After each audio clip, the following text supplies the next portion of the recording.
Growing up, I was very blessed. I went to an excellent school, had a great family. Parents did the best they could. Went on to college, graduated from college, got married, had a really good life. But the Lord wasn't a part of my life. And I had an affair on my husband, and it ruined our marriage. After my divorce, I felt a lot of guilt and shame, and I still didn't know the Lord. So I got into some relationships through a lot of poor choices that were very abusive. My daughter was also exposed to those, and started using drugs. Towards the end of my addiction, gave my daughter up, and so that I could have more time to use drugs. And while I was using, I was homeless in Nanakuli on the beach for 3 years, and I remember churches would come to the tents and offer free food and to pray. And I would always zip the tent up and be real quiet and hope that they would go away.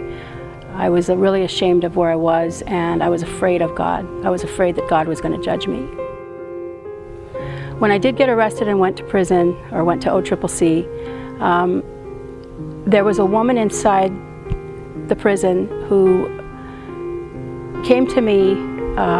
She was also an inmate. She came to me and started reading the Bible and reading scripture to me every day. And I wasn't going anywhere, so I listened. And there were also church groups that would come in and talk to us about God's saving grace and His mercy. And I remember one pastor said that, you know, as a prisoner, you are really God's jewels, that you're in here because He's protecting you from yourself and the world outside until you know how to go back out into that world with His grace and forgiveness. And that just stuck with me. And I realized the love of God and the love of Jesus Christ and the forgiveness that He was there to offer me.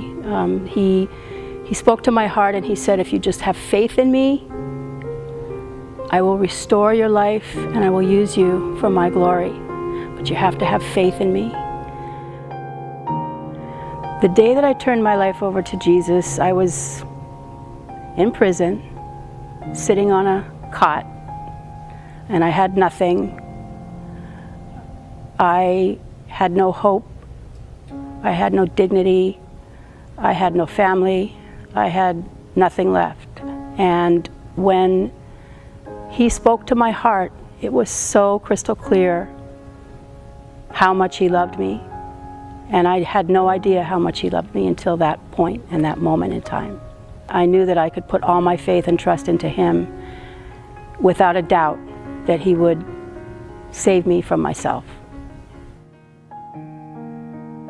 And since then, I work in the field of addictions. I'm a certified substance abuse counselor through the state of Hawaii.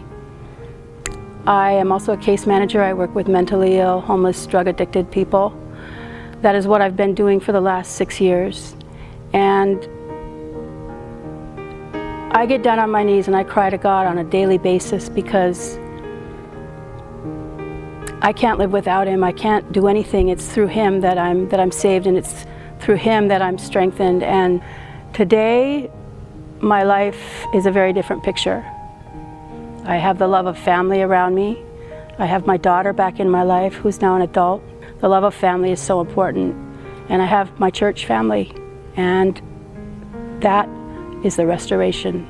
Being able to feel the love, being able to let go of the guilt and the shame, and being able to live in His grace and mercy.